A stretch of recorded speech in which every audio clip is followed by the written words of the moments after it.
Hello students, welcome in 11th class physics. Students, we have completed rotation mechanics unit, and today we are going to start the next unit of our syllabus, that is gravitational. This is sixth unit, students. Let's start sixth unit, that is gravitational. The name of the unit is gravitational. Unit का नाम क्या बेटा? Gravitational है। काफ़ी जी unit है और interesting भी है बेटा, ठीक है। तो first of all first question arise that what is gravitational. तो बेटा ग्रेविटेशनल का मीनिंग क्या है उसके बारे में बात करते हैं। सबसे पहले ग्रेविटेशनल, तो बेटा it is the name given to the force of attraction. किसको? It is name given to force of attraction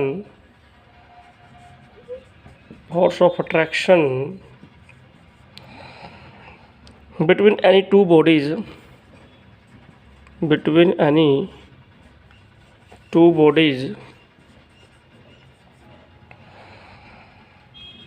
of universe। यानी कि यूनिवर्स की कोई भी दो बॉडी हो, उनके बीच में फोर्स ऑफ अट्रैक्शन है जो, उसी को क्या दिया नाम बेटा? ग्रेविटेशनल दिया है, ठीक है। तो force of attraction between the earth and sun, ठीक है, वो भी ग्रेविटेशन है बेटा। तो it is the name given to force of attraction between any two body of the universe, that is gravitational. First of all बेटा it is discovered by Newton in the year 1665 and when he saw an apple falling down the tree. तो बेटा वो जब Apple tree से fall करा था उस time में इसके बारे में उन्होंने बताया। तो फिर बेटा न्यूटन ने अपना लॉ भी दिया है, उससे बोलते हैं न्यूटन्स लॉ ऑफ ग्रेविटेशनल। तो उसके बारे में बात कर लेते हैं। तो सबसे पहले बात करते हैं बेटा न्यूटन्स लॉ ऑफ ग्रेविटेशनल। तो न्यूटन्स लॉ ऑफ ग्रेविटेशन क्या कहता है, तो लिखते हैं वो भी Newton's law of gravitational. Newton's law of gravitational, तो बेटा according to this law every body in this universe attract every other body with a force which is directly proportional to the product of their masses and inversely proportional to the square of the distance between them। तो बेटा ये law क्या कहता है? बड़ा simple law है। तो according to this law every body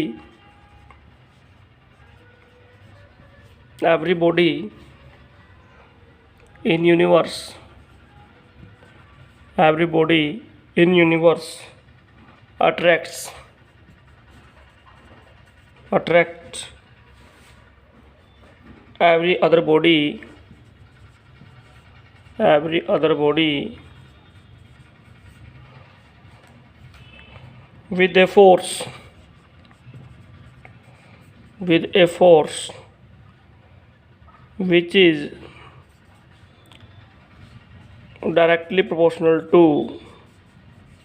which is directly proportional to product of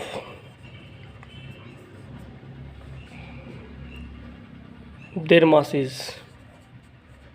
तो बेटा जो फोर्स है between the two object, that force is directly proportional to the product of their masses and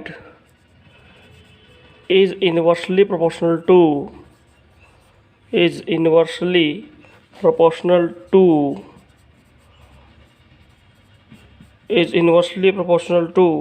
square of distance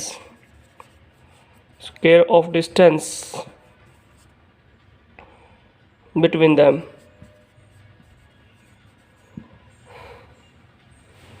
okay तो बेटा देखिए यहाँ पे दोबारा से पढ़ते हैं क्या लिखा है। Every body in universe attracts every other body with a force which is directly proportional to the product of their masses and inversely proportional to the square of the distance between them. तो बेटा ये क्या कहता है कि कोई भी body universe में है वो दूसरी बॉडी को क्या करती है बेटा? अट्रैक्ट करती है। किस फोर्स के साथ बेटा? एक फोर्स के साथ अट्रैक्ट करती है बेटा, और वो फोर्स क्या भाई? डायरेक्टली प्रोपोर्शनल बेटा प्रोडक्ट ऑफ मासेस, यानी कि जितनी ज़्यादा मास की प्रोडक्ट है बेटा उतना ही मैग्नीट्यूड ऑफ द फोर्स है। And this force is inversely proportional to the square of distance between them. तो बेटा ये जो फोर्स है वो क्या भाई? जो आपकी डिस्टेंस है उसके इनवर्स में है बेटा, ठीक है। तो मैथमेटिकली डेरिवेशन करते हैं बेटा इस फोर्स के लिए। तो consider two body A and B having masses m1 and m2। मान लीजिए बेटा दो बॉडीज आपकी, ठीक है, और ये मान लीजिए फर्स्ट बॉडी ए है, ये बॉडी आपकी बी है, दोनों के बीच में बेटा डिस्टेंस मान लेते हैं, ओके, दैट इज r। तो r be the distance between the two bodies and f is the force of attraction. तो फिर बेटा दोनों बॉडी क्या करती है, एक दूसरे को अट्रैक्ट करती हैं, तो ये भी उसको अट्रैक्ट करेगी और ये भी क्या करेगी, उसको बेटा अट्रैक्ट करेगी, ठीक है भाई। तो बेटा जो फोर्स है according to definition it is directly proportional to the product of the masses. बेटा जितना ज़्यादा मास प्रोडक्ट में बनेगा उतने ज़्यादा क्या आएगा बेटा, फोर्स ऑफ अट्रैक्शन आएगा, and this force is inversely proportional to the square between them. यानी कि देखिए बेटा यहाँ पे अगर दो बॉडीज के बीच में डिस्टेंस ज़्यादा है तो ये फोर्स का मैग्नीट्यूड कम हो जाएगा। जैसे अर्थ और सन के बीच में डिस्टेंस ज़्यादा है तो ये फोर्स तो लगेगी बेटा, बट काफ़ी लो डिस्टेंस, मतलब काफ़ी कम मैग्नीट्यूड में लगेगी, ये कंसिडर वीकेस्ट फोर्स लगेगी। तो if objects are closer to each other then magnitude of the force is strong, because if distance is low force is strong, distance is more force is less, okay। तो बेटा आप जो inversely proportional है बेटा वो इसका मतलब इन दोनों के बीच में इन्वर्स रिलेशन है, और डायरेक्टली प्रोपोर्शनल का मतलब तो बेटा डायरेक्ट रिलेशन है कि one parameter increases then another parameter automatically increases बेटा। तो if more is the product of the masses more is the force बेटा। तो दोनों इक्वेशंस को अगर हम यहाँ से बेटा कंबाइन कर देते हैं तो क्या बन जाता है बेटा, F इज इक्वल टू या sign of proportionality m1 m2 divide by R square. Sign of proportionality को खोल देते हैं बेटा, तो F is equal to G m1 m2 by R square. What is capital G here, capital G क्या है यहाँ पे बेटा, ग्रेविटेशनल कांस्टेंट। तो कैपिटल जी क्या है यहाँ पे बेटा, ग्रेविटेशनल कांस्टेंट है, gravitational constant, this is the gravitational constant बेटा। कैपिटल जी क्या यहाँ पे ग्रेविटेशनल कांस्टेंट है बेटा। और यहाँ पे देखिए ये वैल्यू कांस्टेंट रहती है बेटा, जी की वैल्यू हमेशा कांस्टेंट रहती है, और ये स्केलर क्वांटिटी है बेटा, it's value is same through out the universe, पूरे यूनिवर्स में इसकी वैल्यू सेम रहेगी, कैपिटल जी की वैल्यू, ठीक है। अगर देखा जाए जो कैपिटल जी है इसकी एसआई सिस्टम में जी की वैल्यू कितनी है बेटा, 6.67 10⁻⁻11 न्यूटन मीटर स्क्वायर किलोग्राम -2, ठीक है बेटा। ये जी कैपिटल जी की आपकी वैल्यू है, मैग्नीट्यूड है। और बेटा किस पर डिपेंड करता है जी, वैसे देखा जाए ये इंडिपेंडेंट है nature and size of the object, ठीक है बेटा।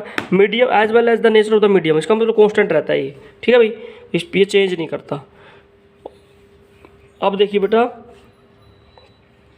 डायमेंशन फॉर्मूला अगर आप इसका निकालना चाहते हो कैपिटल जी का, तो डायमेंशन फॉर्मूला भी निकाल सकते हो इसी से बेटा।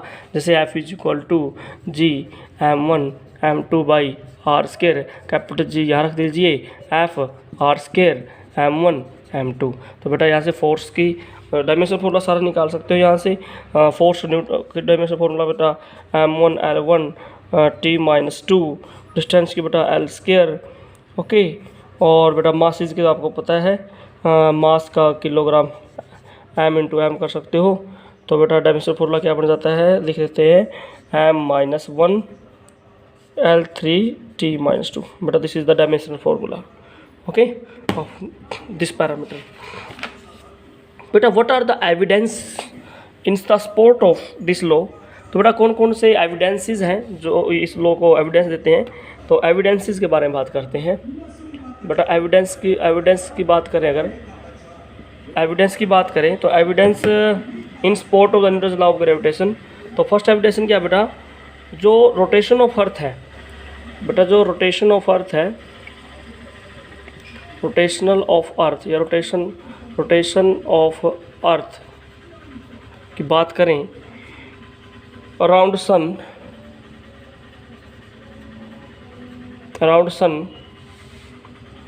और moon around earth,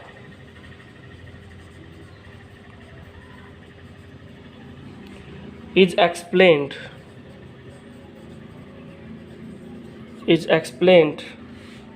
on the basis of this law, on the basis of this law। तो बेटा जो ये मोशन है अर्थ की मोशन अराउंड सन या मून की मोशन अराउंड अर्थ, बेटा ये किसके बेस पे एक्सप्लेन्ड है बेटा, it is based on this law, ठीक है, तो न्यूटन लॉ ऑफ ग्रेविटेशन पे ही बेस्ड है बेटा। तो सिमिलरली बेटा देखा जाए जो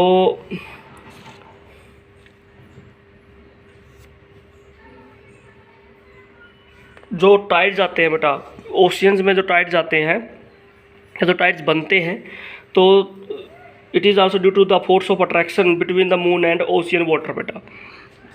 तो ये भी ग्रेविटेशनल ही है बेटा, कि जो टाइड्स बनते हैं ओशियंस के अंदर, वो किसकी वजह से बनते हैं बेटा? Force of attraction between the ocean water and moon बेटा। ठीक है, जितने भी सैटेलाइट्स हैं बेटा वो जो रोटेट करते हैं वो इसी फॉर्मूले पे बेस्ड है बेटा।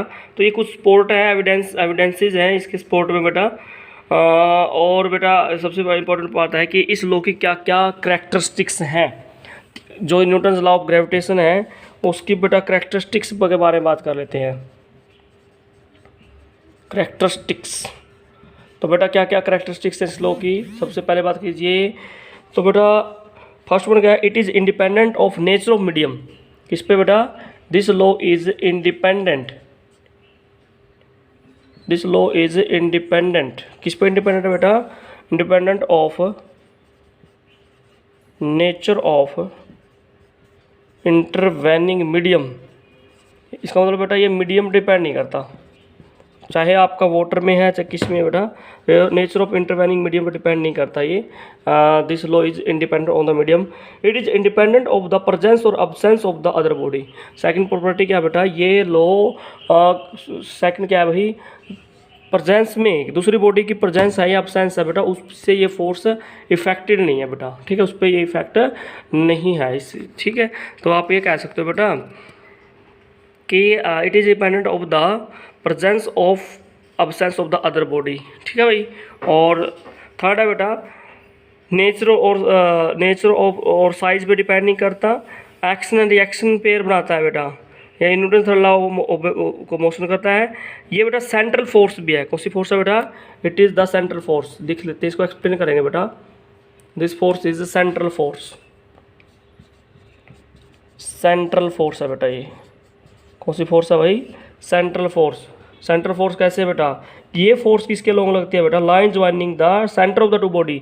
मान लीजिए कि ये बॉडी है कि ये बॉडी है बेटा, तो इनके सेंटर को मिलाने वाली जो लाइन है उसके अलोंग ही फोर्स एक्ट करेगी ये। ठीक है बेटा, तो इसे बोलते हैं बेटा सेंट्रल फोर्स। ठीक है बेटा। कंजर्वेटिव फोर्स है बेटा ये। क्या है? ग्रेविटेशन फोर्स क्या है बेटा? कंजर्वेटिव फोर्स है, कांस्टेंट है, फंडामेंटल है। और बेटा ये वैसे तो अट्रैक्टिव नेचर में है। नेचर क्या भाई? अट्रैक्टिव है ना, मास की वजह से एक्ट करती है। बट ये भाई क्या है? लॉन्गर डिस्टेंस पे भी काम करती है। बट वीकेस्ट फोर्स है बेटा। कौन सी फोर्स है ये? वीकेस्ट फोर्स है बेटा। ठीक है, तो ये कुछ प्रॉपर्टी थी इस फोर्स की बेटा। तो आज हमने ग्रेविटेशन के बारे में पढ़ा, ग्रेविटेशनल फोर्स के बारे में पढ़ा बेटा, इंपॉर्टेंस के बारे में पता किया, और एविडेंसेस के बारे में भी बेटा इसमें डिस्कस किया बेटा। तो नेक्स्ट टाइम हम न्यू टॉपिक स्टार्ट करेंगे बेटा, दैट इज़ ग्रेविटी बेटा। ठीक है, आज की वीडियो में इतना ही। Thanks for watching.